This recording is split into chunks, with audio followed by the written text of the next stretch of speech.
Seguro recordarán en la película Matrix de las hermanas Wachowski que Morfeo ofrece al protagonista Neo la posibilidad de elegir entre dos píldoras, la roja y la azul. La roja le permitirá ser consciente de la dolorosa realidad de Matrix, mientras que la pastilla azul le mantendrá en ese mundo de plácida fantasía que representa la realidad simulada de la misma Matrix. ¿Y tú qué píldora hubieses elegido? Ciertamente estamos hablando de inteligencia artificial. Bienvenidos a El Sonido de la Ciencia, un podcast de la Universidad Panamericana que lleva la investigación científica a tus oídos de una forma más fácil y comprensible. En esta emisión tenemos a dos grandes investigadores de inteligencia artificial, el doctor Irán Ponce y la doctora Karen González. Voy a dar una breve semblanza para que conozcan un poco toda la trayectoria de nuestros invitados. El doctor Irán Ponce es ingeniero en mecatrónica, maestro en ciencias de la ingeniería y doctor en ciencias computacionales por parte del Tecnológico de Monterrey. Ha trabajado como capacitador externo en Continental AG de México en el área de pruebas y calidad. En 2013 cofundó y dirigió Solarium Labs, una startup de soluciones en sistemas inteligentes para las empresas. En 2018 fue consultor externo de proyectos de logística y optimización para Pemex, entre otros. Su trayectoria como docente e investigador incluye la propuesta y desarrollo de una nueva técnica de inteligencia artificial llamada redes orgánicas artificiales. Ha publicado más de 100 artículos en revistas científicas y congresos internacionales, así como 4 libros en el área de inteligencia artificial y robótica. En 2017 recibió además el premio Google a la investigación. Desde 2014 es profesor investigador de la Facultad de Ingeniería en la Universidad Panamericana, Campus México, y desde 2021 es coordinador del doctorado de inteligencia artificial. Actualmente es investigador nivel 1 del Sistema Nacional de Investigadores, para que se den cuenta de la calidad de invitados que tenemos. Por otra parte, la doctora Karen González es licenciada en Filosofía por la Universidad Panamericana y maestra y doctora en Filosofía de la Ciencia por la UNAM. Actualmente es profesora investigadora de la Facultad de Filosofía de la Universidad Panamericana. Imparte las materias de lógica, filosofía de la ciencia y epistemología contemporánea en modalidad escolarizada. Es profesora de la licenciatura en filosofía en el sistema abierto de la misma universidad. También es secretaria editorial de Tópicos, una revista de filosofía. Y bueno, sus principales líneas de investigación son la filosofía, la enseñanza de la lógica y la filosofía de la inteligencia artificial, por lo cual esta charla se va a poner bastante interesante. Además, es la investigadora responsable del seminario Lógica, Epistemología y Ética de la Inteligencia Artificial, organizado en conjunto con la Facultad de Ingeniería de la Universidad Panamericana desde hace 3 años. Bienvenidos, ¿cómo están? Muchas gracias, Carla. Muy buenas tardes a todos. Buenas tardes. Muy bien, pues vamos a empezar esta charla primero definiendo lo que todos creemos saber, pero a ciencia cierta no estamos tan seguros de lo que es. ¿Qué nos pueden decir de qué es la inteligencia artificial y sobre todo cómo podemos entenderla para derribar mitos y entenderla directamente como es? Irán, ¿qué me dices?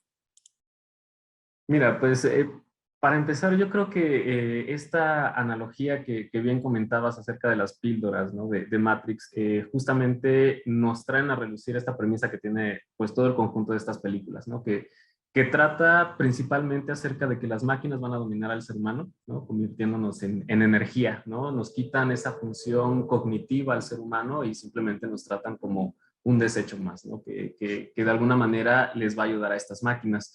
Y de alguna manera esta y entre muchas otras películas siempre nos han tomado como esta parte de la inteligencia artificial que va a dominar, ¿no? A las masas, que va a tomar el control de nosotros, que de alguna manera se va a rebelar contra nosotros, llevándolo ya como a un plano mucho más real, que nos van a quitar los empleos, que nos van a dominar, como Google o alguna otra de estas empresas que se encargan de inteligencia artificial. Pero a ciencia cierta, ¿no? Y esa es la pregunta, ¿no? ¿Qué es la inteligencia artificial? Y yo podría decirte desde mi campo, ¿no? Que la inteligencia artificial es una colección de pequeños métodos computacionales Imagínate algún programa computacional, por ejemplo, en una aplicación móvil, en una computadora de escritorio, inclusive hasta ese pequeño programa lógico que tiene la cafetera automática que tienes en tu casa, ¿no? Entonces, estos pequeños métodos computacionales, particularmente dentro de la inteligencia artificial, son esos que simulan tres funciones principales de la inteligencia humana: el razonamiento, el aprendizaje y la toma de decisiones. Entonces, básicamente estos pequeños programas computacionales lo que tratan de hacer es simular la manera en cómo nosotros pensamos. Evidentemente, esta simulación no es una simulación realista, es bastante simple desde su concepción tecnológica, y por lo cual, pues, pudiéramos descartar este gran mito, ¿no? De que realmente van a dominar pues, al ser humano. Básicamente eso es lo que podríamos decir que es hoy en día inteligencia artificial. Sin embargo, ya también ha tomado otras vertientes, ¿no? Por ejemplo, ya se ha convertido también como en tratar de apropiarse como la naturaleza a través de las diferentes observaciones que hacemos en ella, pues va evolucionando, se va adaptando, va mejorando sus condiciones. De alguna manera eso también lo traemos a esta parte de inteligencia artificial, y también ahora se simulan ese tipo de procesos. Pero básicamente pudiéramos decir que la inteligencia artificial no es otra cosa más que una manera diferente de poder generar programas computacionales que tratan de simular estas características que tenemos nosotros como seres humanos. Hasta ahora no se ha logrado hacer de una manera, vamos a llamarla, muy parecida al ser humano. Simplemente hace una versión simplista de esa realidad, ¿no? Y no sé, pero básicamente la inteligencia artificial no es algo que haya nacido hoy en día, ¿no? Es algo que ya trae historia. Eh, Pudiéramos remontarnos desde las primeras máquinas autónomas que el hombre comenzó a generar, hasta ya hace, por ejemplo, en el siglo XX, ¿no? Donde realmente toma fuerza la parte de inteligencia artificial, y es ahí en donde de pronto surgen como estas ideas de si las máquinas pueden pensar, ¿no? A través de Alan Turing, que es uno de los padres de la inteligencia artificial, y gran promotor de toda esta parte de computación. Él vivió en los años de 1930, 1940, cuando realmente tiene énfasis, ¿no? Ni siquiera existía la inteligencia artificial cuando él ya hablaba de que tenían que pensar las máquinas, o sea, hacía esta pregunta de si podían pensar las máquinas. Y de alguna manera, pues básicamente eso es lo que podríamos decir que es inteligencia artificial en ese sentido.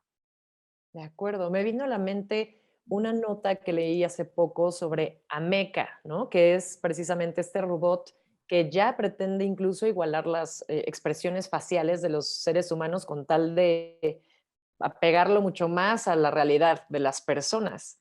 Qué loco. ¿Qué opinas de esto, Karen? Sí, pues muy cierto todo lo que nos ha comentado Iram, y creo que mencionó varias veces la palabra clave que tiene que ver con lo que tú comentas ahorita, que es simular, ¿no? O sea, es sobre todo tratar de hacer que las máquinas parezca que razonan como nosotros, o que eh, hacen procesos como nosotros, que nos pueden contestar preguntas que nosotros hacemos, y que las van a contestar pues a la manera que nosotros esperaríamos que un humano también nos respondiera, ¿no?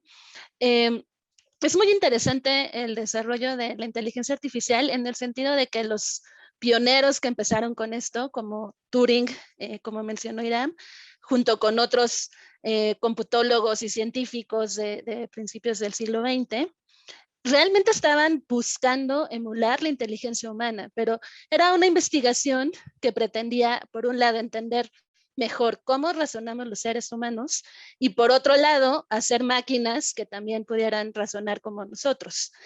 Sobre la marcha se fueron dando cuenta de que las dos cosas eran muy difíciles de resolver, si no es que imposibles. Y la realidad es que el día de hoy seguimos teniendo muchísimos problemas para explicar cómo razonamos nosotros, ¿no? Los filósofos y los científicos cognitivos que se dedican a investigar estas cosas no se ponen de acuerdo en qué es la inteligencia, en qué es el razonamiento, ¿no?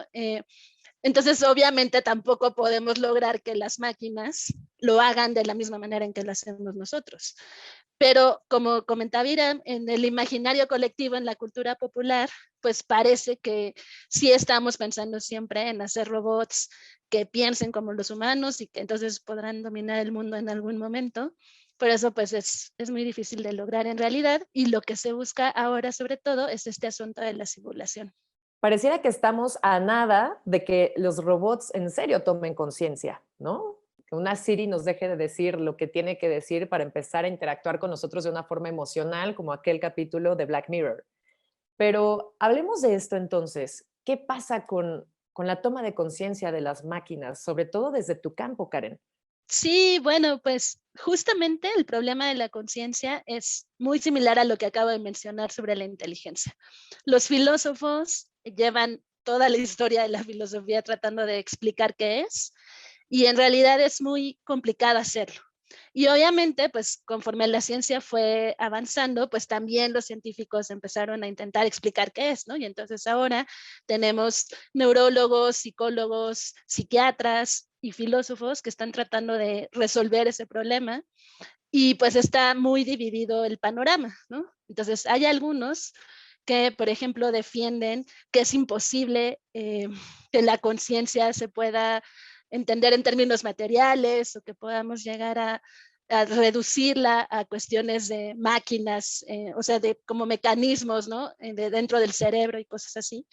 Pero hay otros que defienden que en realidad la conciencia es más bien como una ilusión que ni existe, o hay quienes dicen que sí es algo más, pero que justo no podemos reducirlo. Entonces eso hace que sea un panorama muy complicado para empezar a tratar de definir qué es la conciencia humana, y obviamente pues igual tratar de decidir qué sería o cómo podríamos implementar una conciencia en las máquinas. Sin embargo, ¿no? Dentro de la filosofía hay quienes piensan que sí es posible, que aunque no sea nuestro tipo de conciencia, podríamos hablar de un tipo de conciencia de las máquinas, ¿no? Un filósofo llamado Thomas Metzinger piensa algo así. Y él, por ejemplo, dice que entonces debemos preocuparnos por este tema y decir, si, como pensar por adelantado, si deberíamos hacer máquinas que pudieran tener conciencia o no. Su respuesta es más bien que deberíamos decir que no, ¿no? Eso es muy de la filosofía, como decir, sí podemos poner límites y detenernos. Los ingenieros luego no son tan amigos de estas ideas, y más bien como que dicen, pues si se puede hacer, hay que hacerlo, o por lo menos intentarlo. Pero bueno, desde la filosofía en realidad es decir, hay que pensarlo mucho, pues porque tendrían implicaciones muy complicadas, aunque estemos muy lejos de lograr máquinas ya con una conciencia. Sí es importante irlo pensando para ver qué se puede, qué conviene o qué no conviene hacer al respecto, ¿no? Y no sé, siempre que se nos ocurre conciencia, rápidamente como que nos vamos a la concepción de que una máquina es la que nos va a dominar. Sin embargo, esta parte de inteligencia artificial a veces hay que desprenderla un poco de la máquina, ¿no? Porque la máquina, pues en ciencia cierta es como la forma más natural de ver a la inteligencia artificial, pero hay muchas otras maneras de verlo. Inclusive, por ejemplo, Netflix o Amazon, que utiliza sistemas de recomendación, utilizan inteligencia artificial y pues propiamente no son robots, ¿no? Sin embargo, en este sentido, la tecnología sí ha avanzado un poco en la parte de cómo tratar de concebir lo que es la conciencia, al menos desde esta perspectiva, y es una perspectiva muy reduccionista. Y por ejemplo, hay pues uno de los padres modernos de la inteligencia artificial, Joshua Bengio, él habla mucho hoy en día de lo que es la conciencia en la inteligencia artificial. Y él dice que realmente la conciencia tiene que ver más con la apropiación de la atención que tiene la máquina o que tiene esta inteligencia artificial. Y en ese sentido lo que él dice es, si nosotros tenemos un número vasto de información, nosotros como seres humanos a veces nada más nos centramos en pequeñas cosas y es lo que nos detona ese razonamiento. Entonces, de la misma manera, posiblemente las computadoras o las máquinas pudieran hacer lo mismo, comenzar a tener como atención, ¿no? Hay ocasiones en que nosotros vemos, por ejemplo, una fotografía y de pronto nos acentuamos solamente en alguna parte, en la persona que está ahí retratada o en el árbol que se encuentra ahí retratado, ¿no? O en algún aspecto muy, muy particular. Y él dice que si podemos lograr hacer métodos computacionales que puedan tener esta atención específica en ciertas cosas para detonar el razonamiento o para detonar ese tipo de inteligencia, entonces él cree que en algún momento se pueda generar algún tipo de inteligencia artificial que realmente tenga conciencia, ¿no? Y conciencia desde la perspectiva de la tecnología, mucho se habla de que sea una capacidad que tenga la computadora o la máquina de entender lo que está haciendo en ese momento, ¿no? Entonces, digamos que es una visión muy simplista, ¿no? de lo que es la conciencia humana, pero básicamente ahí vamos. Hoy en día solamente se habla a nivel teórico, no hay ninguna expresión tecnológica que realmente nos pueda decir si hay conciencia. La verdad es que hasta ahora no se ha logrado, pero al final del día lo que dispara esta idea de la conciencia desde la tecnología misma es que tratamos de hacer que la inteligencia artificial se busque adaptar a los cambios y que no nada más haga una sola actividad, ¿no? Es decir, que realmente pueda hacer varias cosas al mismo tiempo como lo hacemos nosotros los seres humanos de manera intuitiva. Wow. ¿Y qué dice la ética, Karen? ¿Cuáles son esas implicaciones éticas que tendría el darle conciencia a una máquina? ¿Cuáles son esos alcances y las limitantes? ¿Quién dice precisamente en esta programación hasta dónde podría llegar alguien que ya tiene un casi que libre albedrío, ¿no? Ya tiene una capacidad múltiple de decisiones de acuerdo a diferentes situaciones. ¿Qué dice la ética en este sentido? Bueno, pues obviamente ahí hay un montón de temas complicados, que por un lado, como decía ya en la intervención anterior, parece que no sería tan deseable, ¿no? Generar máquinas que pudieran llegar a tener este nivel de conciencia, porque implicaría, por ejemplo, que si los desconectamos cuando a nosotros se nos antoje o si queremos como seguirlos controlando o tener nuestras reglas de base, se empiezan a generar problemas de decir, pero ¿por qué? ¿No? Si de veras el otro ser que está enfrente de nosotros pudiera tener, como dices tú, libre albedrío, conciencia, poder tomar sus propias decisiones, no parece que sería fácil poder justificar que tiene que seguir lo que nosotros le digamos, ¿no? Suponiendo ese escenario, que todavía es muy lejano, pero suponiendo que está presente, Esperemos. parecería que, por ejemplo, los tres famosos principios que Isaac Asimov proponía para los robots, ¿no? Que era un robot nunca puede lastimar a un humano y cosas así, pues no sería muy fácil sostenerlos, ¿no? O sea, ¿por qué? ¿Por qué el robot tendría que simplemente seguir lo que nosotros decimos? Y bueno, el problema que tenemos, y un poco también creo que la intención de este podcast es quitar un poco los mitos, aunque no hemos llegado a ese problema tan grande, en realidad tenemos problemas que sí se generan con la tecnología que tenemos ahora, que están relacionados con esto. Entonces, nada más por poner uno rápidamente, está el tema de las armas autónomas, por ejemplo, ¿no? Que otra vez, lo de autónomo es muy complicado, porque no es que ya el arma decida solita cuándo va a disparar y cuándo no. Sería mejor llamarla automática, pero bueno, se le suele llamar autónoma. Y está ese problema de decir, ¿las hacemos o no las hacemos? ¿Legislamos? ¿De qué manera legislamos sobre ellas? ¿Hasta dónde vamos a decir que es autónoma y hasta dónde no? ¿De quién va a ser la responsabilidad al usarlas? ¿De quién aprieta el gatillo del arma misma? ¿A quién se De los... encarcela, no? Casi, casi. Ajá, pues sí, ¿no? A los desarrolladores de la tecnología. Entonces, en realidad se plantean muchos problemas que son muy difíciles de resolver y que esos sí son problemas que ya tenemos ahora porque ya tenemos la tecnología que puede generar al menos algunas armas de este tipo, por ejemplo. Entonces, esos son, o sea, más que estar pensando en los problemas grandes de la ciencia ficción que nadie ha resuelto de qué es la conciencia, qué es la libertad o así, pues tendríamos que estar pensando todos como sociedad mucho más en los problemas que sí ya tenemos ahorita con nosotros y que implica tener que definir muy bien, por ejemplo, qué vamos a entender por este tipo de sistemas, ¿no? ¿Cuándo vamos a llamar un sistema autónomo? ¿Quién va a ser el responsable de lo que haga el sistema? ¿Quiénes están involucrados en la generación del sistema? Y en general, como sociedad, todos, ¿qué queremos con eso? ¿No?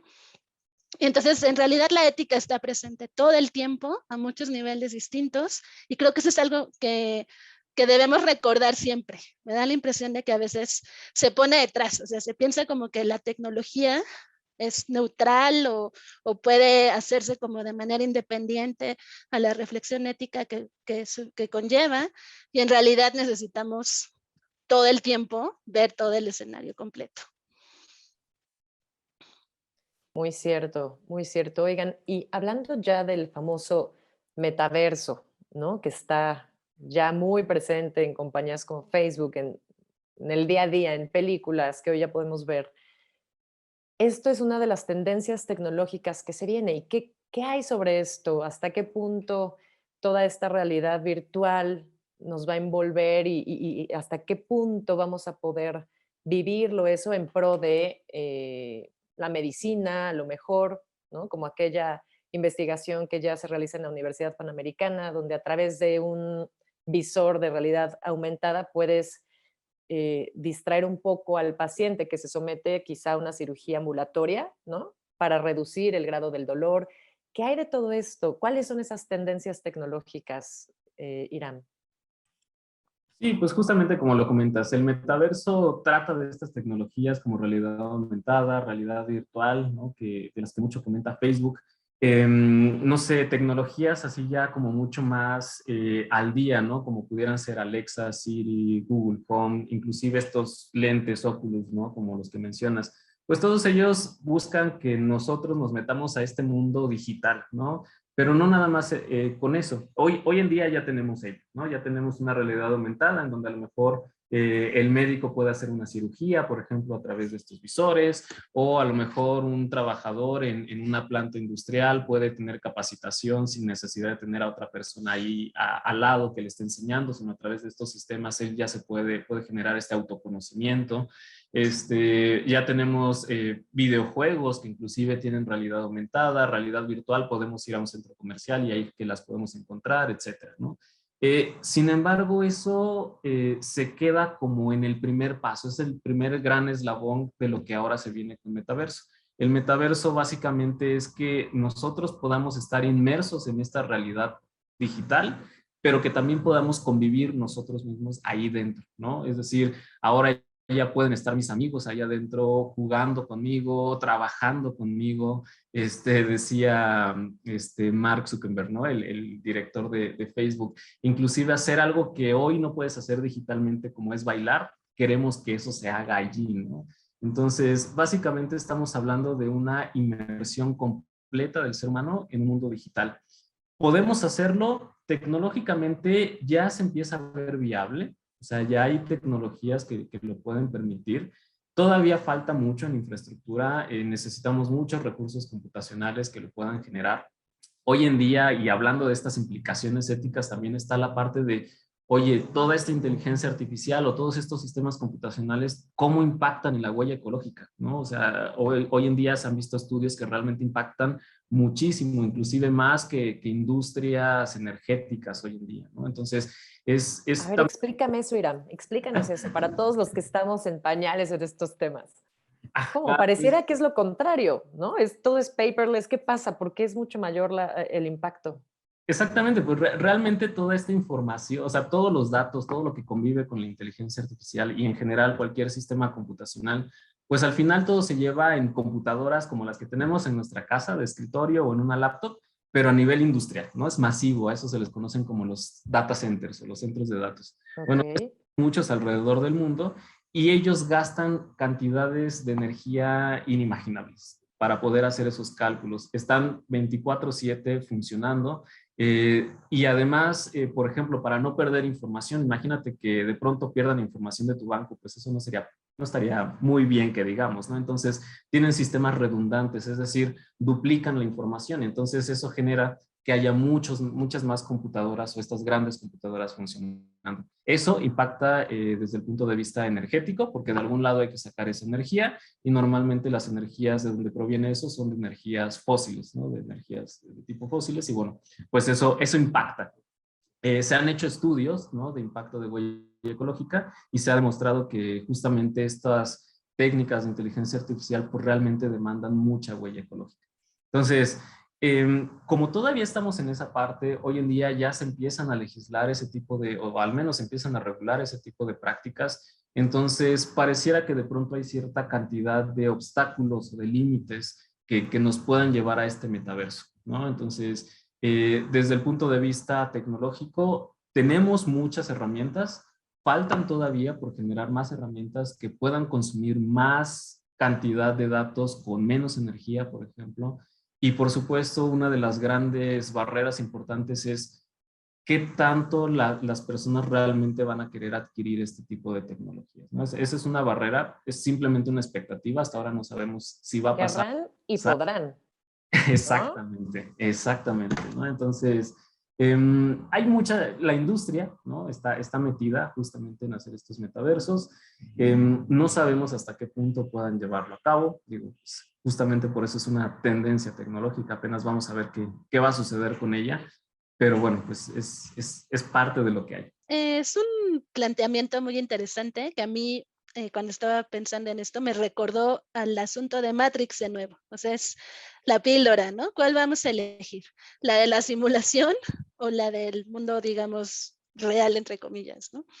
Eh, y aquí, y además lo que sea relacionar con el asunto de la conciencia es muy interesante, ¿no? Hemos hablado de que es muy difícil generar una conciencia artificial, pero en otro sentido, desde la filosofía, se hace siempre un llamado muy fuerte a que nosotros sí debemos tener conciencia de lo que estamos haciendo, ¿no? Y de lo que estamos produciendo y de lo que estamos usando. Entonces, a mí me parece que en términos de nuestra relación con la tecnología, sí hay que hacer un llamado muy importante a ser mucho más conscientes de lo que estamos haciendo todo el tiempo con ella, porque ya está metida en nuestras vidas de tal manera que es muy fácil que se nos olvide. Entonces, realmente somos muy poco conscientes de cuántos clics damos en Internet, a veces de qué fotos estamos subiendo a nuestras redes sociales o qué estamos compartiendo con los demás. Entonces, uno de los riesgos que hay con cosas como el metaverso, pues es que la gente pierda la conciencia de lo que está haciendo, lo deje de ver como una función de entretenimiento nada más o como una función de ciertos momentos de trabajo, si es que se empieza a usar para eso, por ejemplo, y se quede a vivir ahí a lo mejor, ¿no? Seguro les pasará a algunas personas. Eh, y eso es lo riesgoso, ¿no? Que en lugar de ser algo que abone para nuestra calidad de vida o para nuestro, en general, nuestra vida, más bien nos quite libertades o nos quite responsabilidad sobre nuestras acciones, ¿no? Entonces eso, no sé si recuerdan cuando salió el famoso Pokémon Go, que al principio la gente salía a las calles a perseguir los muñequitos y a veces ni se daban Totalmente. Y te cuenta. encontrabas a gente ya, pues digamos, de todas las edades, desde niños hasta adultos maduros, por así decirlo, ¿no? Buscando Pokémones. Eso fue un super boom, claro. Y chocando con la gente y arriesgándose a que los atropellaran o cosas así. Y que, o sea, es impresionante Claro. cómo perdemos a veces la conciencia por meternos en eso, ¿no? Entonces, yo creo que sí es muy importante todo el tiempo estarlo pensando. O sea, parece que no, pero es como si cada avance tecnológico nos estuvieran presentando las pastillitas de Matrix y otra vez a ver Cierto. cuál vas a tomarte, ¿no? ¿La Y, roja o la azul? irán pensando, ¿no? Así de cuando él estaba en el Parque de México, ¿no? Así de, con su Pokémon. Exacto, sí dije, Así, oigan, ¿qué tienen contra Pokémon Go? exactamente, exacto. No, pero es que, o sea, yo sí lo jugué y lo he jugado, me gusta, de verdad. Y de pronto es como hay unas cosas que se llaman gimnasios, ¿no? Que son puntos de encuentro. Y Ok, de pronto es como de, no, sí, mira, el gimnasio que está allá, ¿no? Pero el allá en el mundo físico no existe, ¿no? Es claro. como, no está allí, pero te lo imaginas de pronto, bueno, pues también tiene como esta parte de la comunidad, ¿no? Que justamente es lo que trata de hacer este metaverso, ¿no? Que te envuelvas más dentro de este tipo de mundos digitales y concuerdo completamente con Karen, ¿no? De pronto la conciencia, pues ya la conciencia humana deja de funcionar, ¿no? Hasta Claro. se vuelve involuntario y te va jalando como esa nueva idea del mundo digital, ¿no? O sea, son cosas que realmente hay que ir pensando. Es verdad. Oigan, y realmente el futuro de la inteligencia artificial está en los proyectos de investigadores como ustedes, ¿no? De gran trayectoria, que están colaborando precisamente en proyectos que nos van a revelar precisamente ese futuro que ya no está tan lejano. Cuéntenme, en ese sentido, ¿se encuentran ustedes realizando algún proyecto, colaborando en algo que esté descubriendo pues cosas que puedan ayudar desde sus diferentes especialidades o algún proyecto, el último proyecto donde colaboraron? Compártanos un poquito de eso.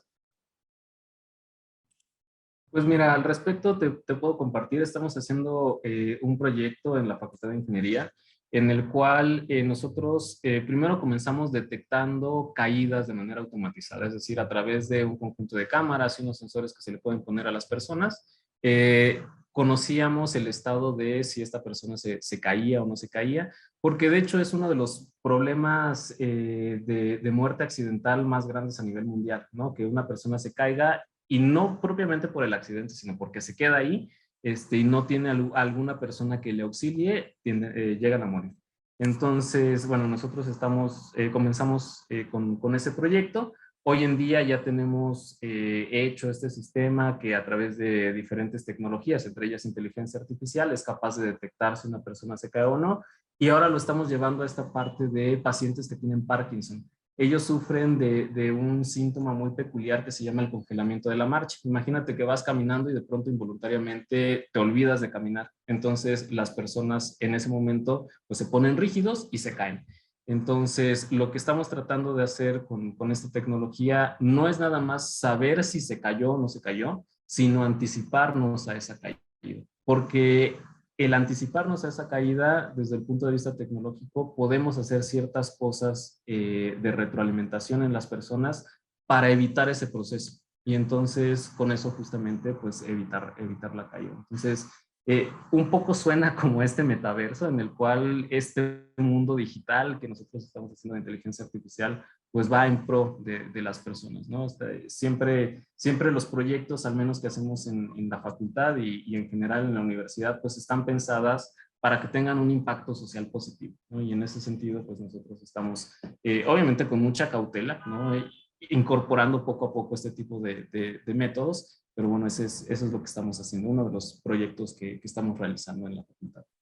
Qué interesante. Y esto a nivel adquisitivo, Irán, ¿qué tan lejos está de las posibilidades de una persona de clase, de una familia de clase media, media baja? ¿Qué tan comerciable puede ser esto? ¿Cómo en qué fase está este proyecto? Este proyecto ahorita ya está, por ejemplo, en solicitud de patente, entonces ya pues estaríamos próximos a buscar algún tipo de fondeo o de inversión ya propiamente para hacerlo comercial. Sin embargo, todas estas tecnologías, cada año que va pasando, va decreciendo su valor, entonces es mucho más fácil poderlo adquirir, ¿no? Yo creo que en unos 5 años fácilmente pudiera ser adquirido para personas a lo mejor de socioeconómicas de estado medio, medio bajo, ¿no? Pudiera ser realmente bastante accesible. Ya las tecnologías suelen no ser tan costosas, ¿no? Ahora lo que cuesta es el intelecto que hubo de por medio para hacerlo más que propiamente las herramientas ya o digamos los fierros, ¿no? de la tecnología. Wow. Y me viene a la mente, ¿cuántos años lleva desarrollar este tipo de soluciones tecnológicas, Irán? Pues mira, es variado, pero en promedio estamos hablando de unos 7 años, ¿no? De realmente desde que se genera la idea semilla en investigación, pasan por una serie de experimentos en laboratorio, pasan por ciertas regulaciones que se necesitan y después algo que se conoce como la transferencia tecnológica, que ya es propiamente ponerlo a disposición comercial, ¿no? Entonces, normalmente lleva un promedio de 7 años, depende de la naturaleza del proyecto. Qué locura. Karen, cuéntanos un poco, ¿qué proyectos, en qué has estado colaborando o llevas uno actualmente? Sí, bueno, pues hemos estado haciendo el seminario de lógica, epistemología y ética de la inteligencia artificial ya durante un buen tiempo.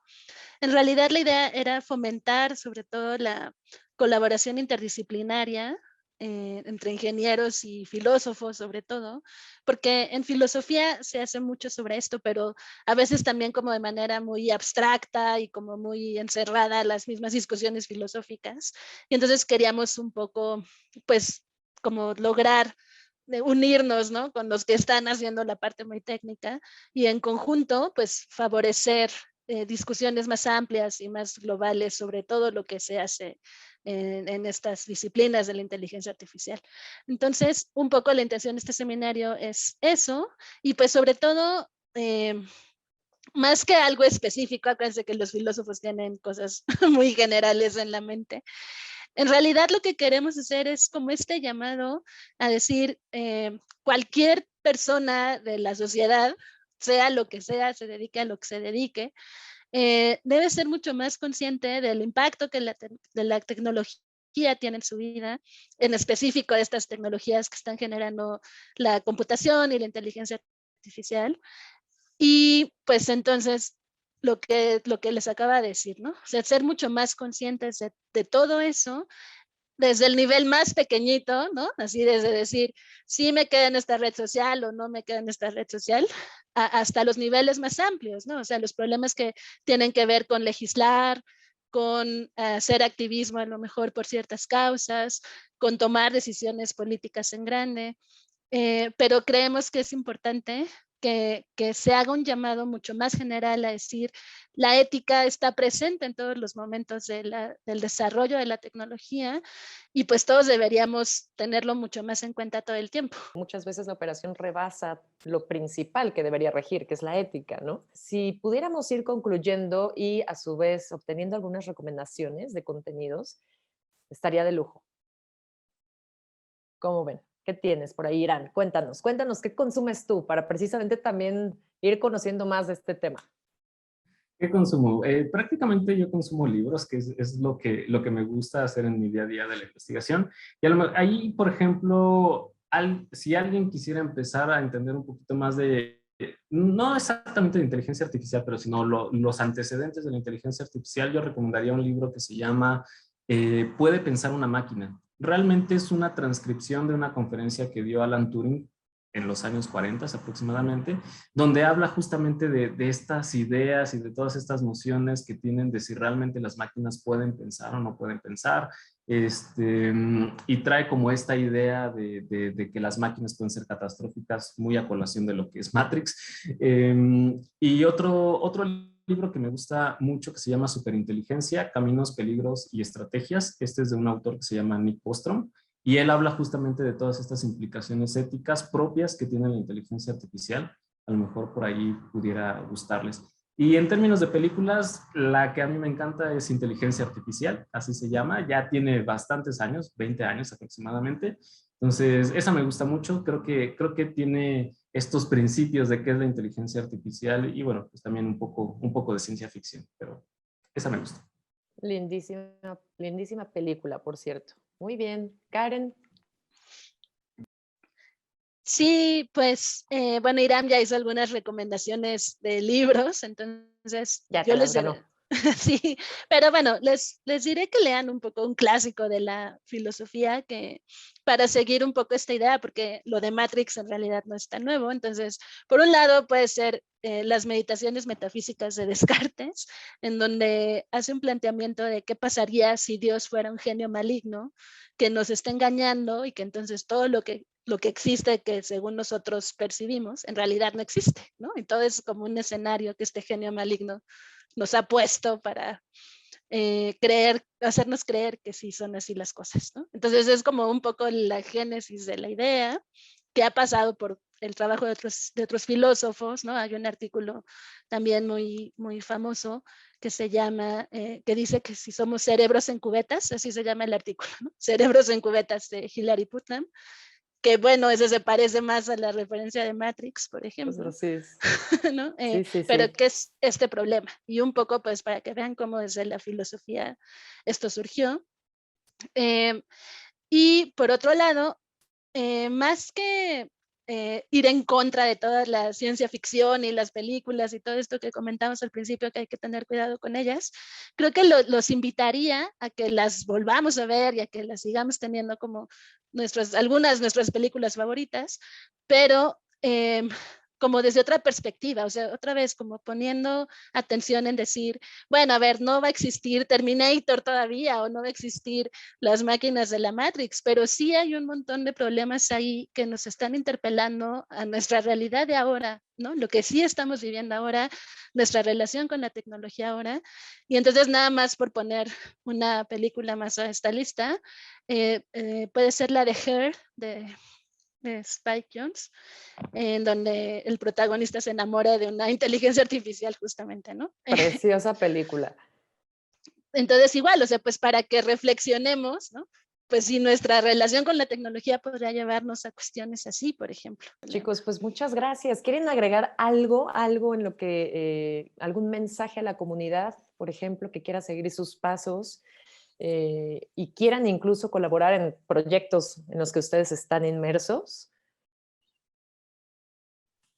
Pues adelante, yo nada más diría, si realmente están interesados en inteligencia artificial, pues no duden en contactarnos. Estamos aquí desde diversos enfoques trabajando en estos temas que son muy importantes para la actualidad, ¿no? Para el país y en general para el mundo. Creo que se vienen cosas muy interesantes desde esta perspectiva tecnológica.